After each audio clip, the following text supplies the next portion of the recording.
Alright, hello everybody. Storm Gaming here.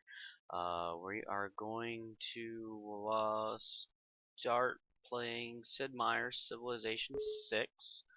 Brand new game. It was released 4 days ago. 4 days ago. Basically, I've been able to play one game so far. Comparatively to 5, I like it a lot better. I did not like 5 much at all, for whatever the reason may be. Uh, Maybe it was the transition phase from 4 to 5, the hexagon style, implementing new features. I was one of those that didn't want the change, I guess. So, um, I didn't play the tutorial to begin with. I just jumped right into a single player game. Felt I probably should have done the tutorial. Um, but I am going to do the tutorial here for you guys, walk you through, and do it kind of like a let's play. So, without further ado, I'm gonna try to keep this short and sweet. I will break it into 2 parts if the tutorial is long. I don't know how long the tutorial is, so we will find out together. So let's rock and roll. From the maelstrom of sand, wind, and fire, our people emerge and arrive here. A new world, one ripe with great possibility and even greater dangers. Here our people stand, their destinies unwritten. Will they push forward into greatness, or see themselves lost to the ages? Their fate lies in your hands. Alright, so that was a nice little intro. Welcome to Civilization 6. It is here that we begin our journey of raising an empire from humble beginnings to greatness and write your own version of history. Will you conquer the world in great battles, or be the first to send your people to the stars? Will you influence the world with the culture of your people, or will your beliefs spread to the lands, or to the ends of the earth? My apologies. Only time will tell. A great civilization begins with a great leader. Choose the civilization you would like to play through this tutorial below. Alright, tutorial wise, let's go with Cleopatra. Why not? From the first stirrings of life beneath water, to the great beasts of the Stone Age, to man taking his first upright steps, you have come far. Now begins your greatest quest. From this early cradle of civilization on towards the stars. There will be those who underestimate you, but you are cunning and full of tricks, Queen Cleopatra. Your charm will establish indestructible alliances with the strongest leaders of the world. Keep your friends close by your side, and you will find yourself untouchable, with the glory of Egypt primed to win over the world. Okay, so that being said, we picked the Egyptian Empire. I'm going to be Cleopatra. Mediterranean's bride. I'm assuming that is a feature, or that's a feature of this civilization. Your trade routes to other civilizations provide +4 gold for Egypt. Other civilization trade routes to Egypt provide +2 food for them and +2 gold. Wow, so basically you get a ton of gold with this. Wow. And abilities in Turu, I'm not sure. +15% production towards districts and wonders if placed next to a river. Floodplains do not block placement of districts and wonders. Okay. And our unique building is a Sphinx. That's a unique improvement, not building, I'm sorry. And our unique unit is the I'm gonna butcher this. The Marianu Chariot Archer. So, okay. Welcome, Cleopatra. Our people's fate lies in your hands. Great is the responsibility placed upon you. Perhaps I may be of service. Alright, let's get started. For too long we have roamed this world without a land to call our own. It is time we put down roots. Okay, select a settler. Click on the settler unit to select it. Our brave settlers await your command. We should found our first city here. Okay, so this looks like this would be a good spot for a city. We have stone, and it looks like we have. I'm not sure what this is over here. I'm gonna take a guess, and maybe it's spices or tea or something from the one game that I played. So let's found our city. From the seeds of the small city shall you grow an empire. But to truly thrive, we must first see to the needs of our people. Okay. Okay, so the city is the cornerstone of any great civilization. A city's size is represented by its population, and that little icon means the population, indicated to the left of its nameplate. So that number right there is our population size. Each city also claims the surrounding lands for your exclusive control. That's going to be inside your border here. The lands are indicated by the colored border surrounding your city. The unique features within your borders will have a profound influence on the potential strengths of each city. Though small now, our city will continue to grow if you allow it to. Its fate and that of our people depend upon you. You must choose how each city in your civilization is to grow and expand over time, improving the land you control and creating new buildings and districts within your borders. Okay. We are fortunate that the land surrounding our city is rich in resources. Developing it will be key to our survival. I did not play Civ 5 very much, so districts are pretty new to me. I'm not sure if they are new in this game. I think they are, but forgive me if they're not. Each city generates a variety of yields at the start of every turn. These are obtained from the hexes that the city controls, and city controls, everything inside our boundaries here. Each hex within your city borders can provide a number of yields to help advance your civilization. Giving food production are two of these yields. Food fuels your city growth. With it, that controls this right here and this bar on the side. The more food it has, the faster the growth rate, and the lower amount of turns that it takes to gain population. Production is used to build new items like military units and city upgrades. The more production your city has, the faster you can build buildings. Common sense. However, each hex will need to be worked by a population, by your population, in order to obtain the yield from that hex. Each citizen can work one hex within your borders. So, with that being said, we have a number 1 here for our population. That means we can only work one hex. Period.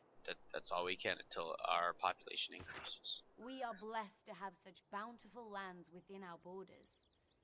Still, a civilization is comprised of people, not just earth. Growing your city's population is very important in order to take advantage of all the yields from the surrounding lands. Such lands will surely draw the attention of the barbarian raiders plaguing this area. We must prepare to fight back if we are to survive. Absolutely. Our city requires warriors. Show me how. Alright, so our city needs a production. So over here on this, I believe you can also click on the button here when you're in a regular game. I believe you can do that there. You can also click it down here, but they're having you click right here. If our people are to survive in these lands, we must focus their efforts. Only then can we master this world. Alright, this is the city's production chooser here on the right hand side. From here you can construct buildings, create wonders of the world, and train military and civilian units. Alright, so I'm assuming... Our people's protection is our utmost concern. Direct your city towards the creation of a warrior.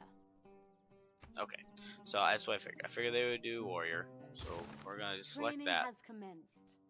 Already our people feel more secure. Our empire will not be built overnight. We have accomplished all we can this day. That's right. Okay, so Civilization is a turn-based game, if any of you have not known that before. Decisions are made and actions performed during a game turn, much like playing a board game with your friends. Once all the other players have made their moves, a new turn will begin. Building items in your city takes time. The number of game turns it will take is indicated on each item in the menu. For a warrior, this turn, or this time that I selected, it was 5 turns. This is calculated off the calculated based on the production cost of the item versus the production yield to the city. The higher the yield, the fewer turns it takes to build. Alright, so yeah, down here in the right hand corner, just like before, you can also hit enter or you can click. Continue to train. But if we are to be more than the barbarian tribes we defend against, we must explore other areas of development. Alright, so exploring new ventures. We're gonna click down here, we're gonna click choose research. There are those among us with minds adept at unlocking the world's secrets. We need only guide them. Okay, so this is your choosing your research here. The technology advancement of your people is attained through research. By completing research on technologies, you will unlock new ways to exploit the land, new military units, new city upgrades, and much more. Alright, show me how. Select a research. So pretty much it's only letting us, it looks like it's only going to let us click mining. Pretty much because we have stone here. So basically, when you're in the game, you have free reign. You can open up the technology tree, and it will show you what leads to what, and you can select if you want to get to a certain spot. You can go a specific route and go that way, or you can play it by ear, turn by turn, however you like to play. So the tutorial wants us to select mining so that we can get a quarry. I'm assuming for our stone. Excellent. As our people's understanding of the earth increases, so too will our ability to harness its riches and increase our production capabilities. We must give them time to do their work. Alright, just as building units is fueled by production, researching new technologies is fueled by the science that our city knows. Each city in your empire generates a small amount of research, well, science per turn. How quickly your research projects are completed is determined by the total of all the science generated by all of your cities combined. The more science you generate, the faster you research new technologies. Okay, so pretty much this turn is done. We have no people. There's nothing to move around, so it is what it is. Next turn. Barbarian raiders approach our city. We are surely too prized a target for them to ignore. We cannot allow these savages to pillage and destroy all we have built.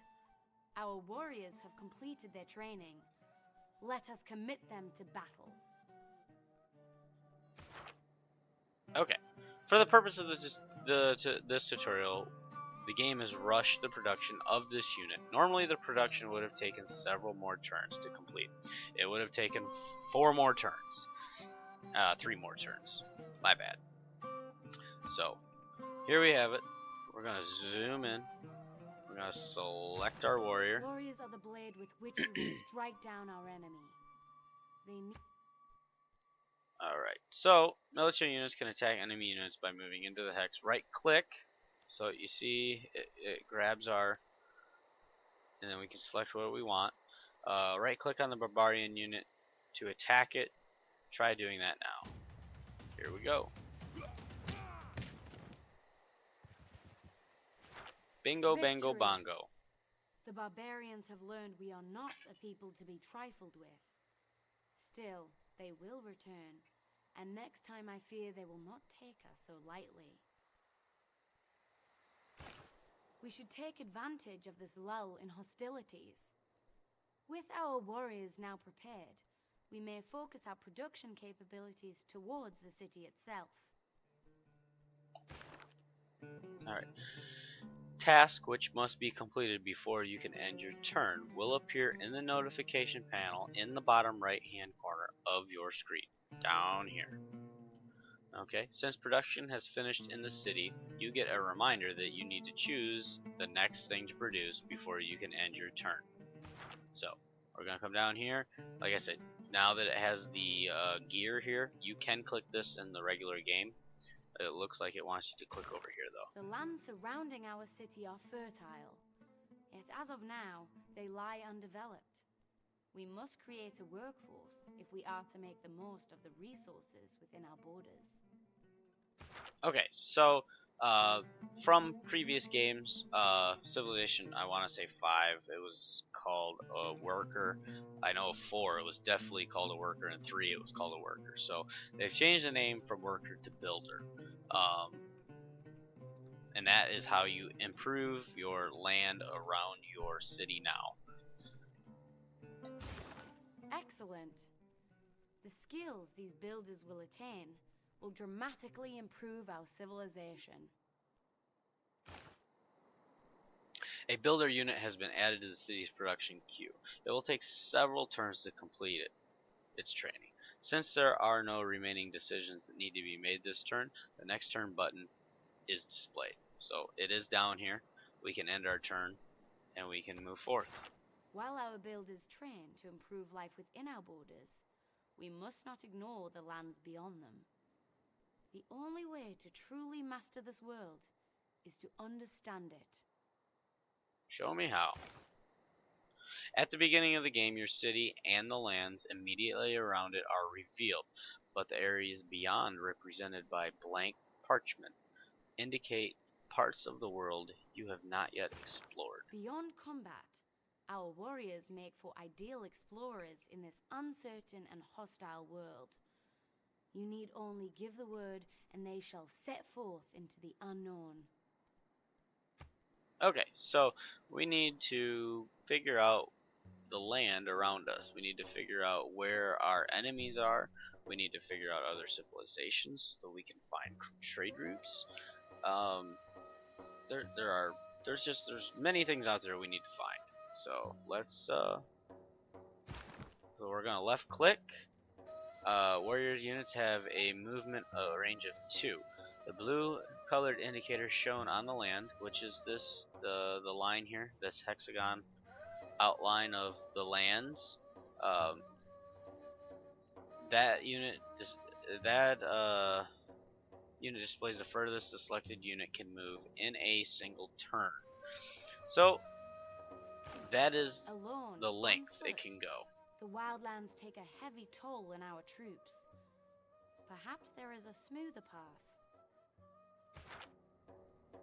Open terrain like plains and grassland only consume 1 movement point, whereas more difficult terrain like woods and hills will consume 2 or more movement points.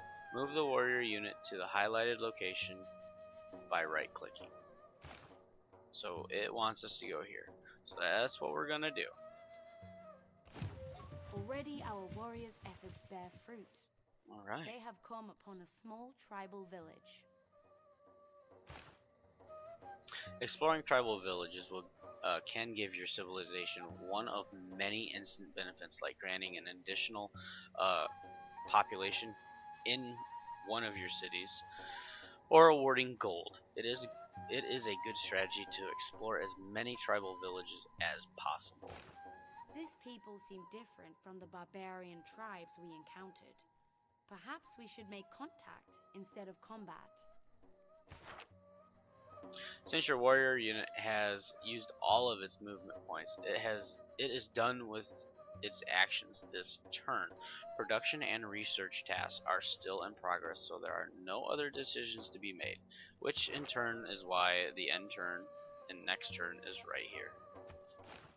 Our warriors stand before the village gates. They await your command to enter. Alright, so game wants us to slide into this village, and hopefully it gives us something good. It would seem friendship has its rewards. Our success against the barbarians has reached this village. Impressed by our culture, they wish to rise up against their oppressors and join us in the fight against the Horde. Okay, so we got a recon unit, it looks like. Alright, so Scout.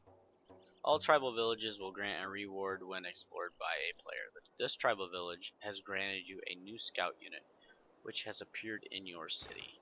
Though not skilled in the ways of combat, this tribe possess a great knowledge of the land. Their ability to move through the terrain quickly makes them ideal scouts. We should put them to good use. Alright, notice that the Scout has a movement of 3, which is down here, right here. Movement of 3. Allowing it to move greater distances than other units. Move the Scout unit toward an undiscovered part of the map. We should employ these scouts with caution. They are excellent explorers, but poor warriors. It would be wise for them to avoid battle whenever possible. Alright, so we're going to click on him and we're going to explore. Since the warrior went north, let's go south.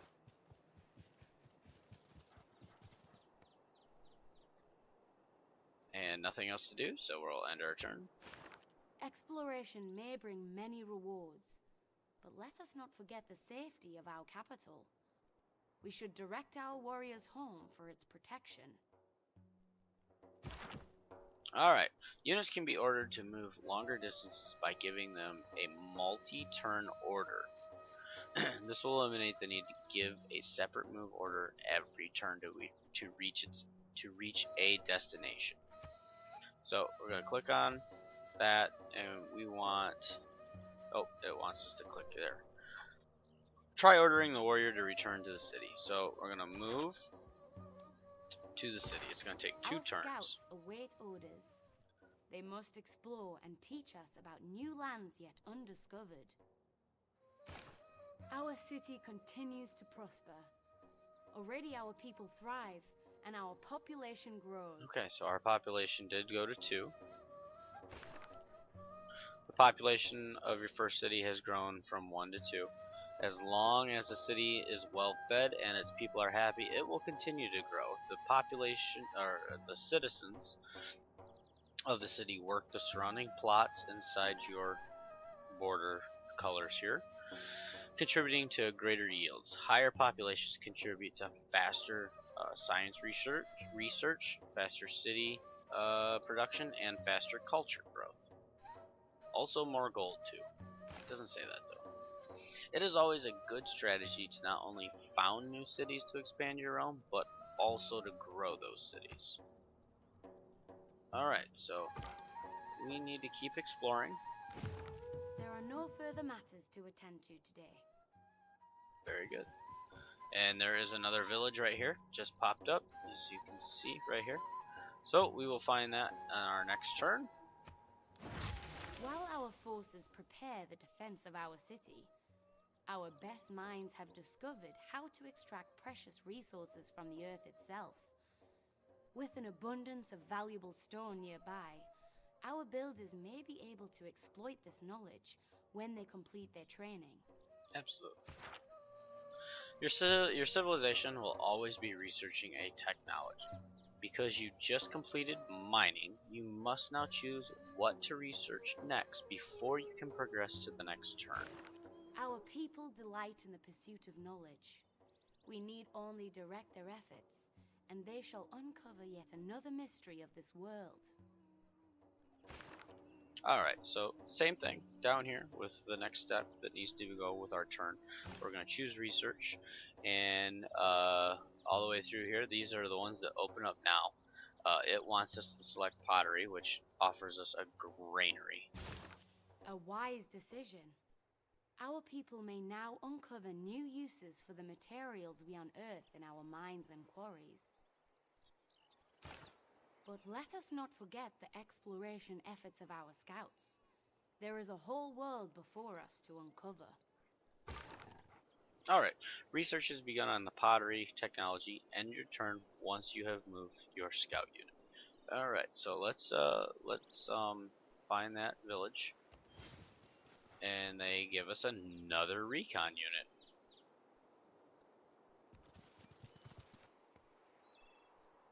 Okay, and if you don't know where the recon unit is, you can just click this button down here. It'll take you to the recon unit, which needs an order. And let's go this way.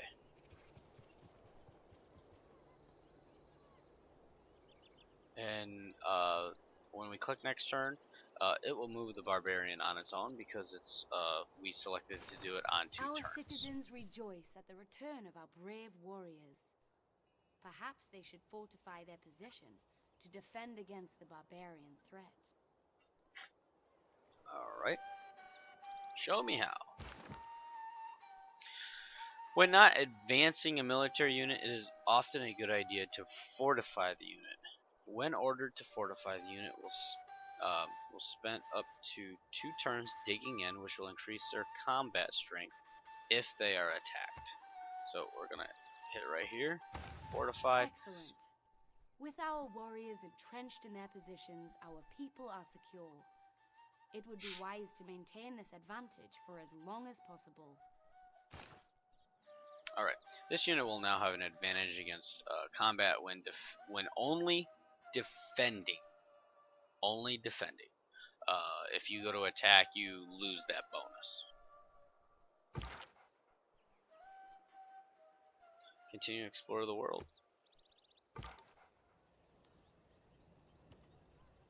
See, I already done that. Alright. Next turn, let's go up this way. Okay, so that we found some coastal. I don't know which unit needs, so I'm gonna click that one. And I am going to head back this way. I'll come up here and go to the east. Next turn. As our scouts continue to push onwards, let us turn inwards to our own capital. As our city grows, so too does our people's hunger. Our builders now stand ready. Constructing a farm on fertile lands within our city will increase our yield and better feed our people.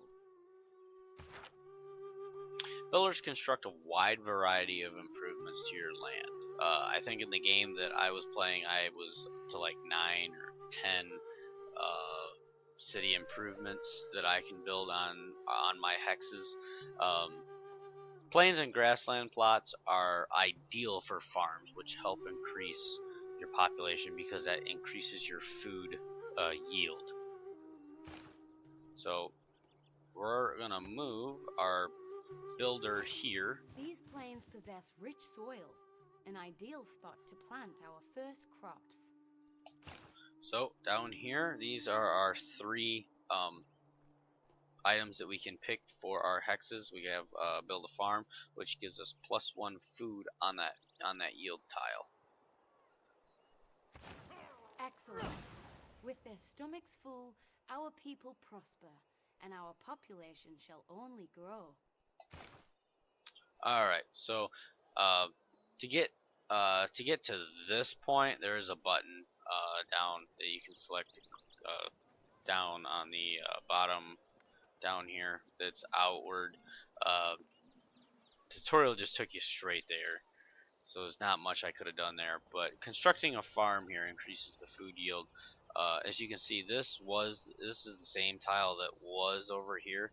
So by putting the farm down, you increase your food by 1, which is what it said it did. So that's all that happened with placing the farm there.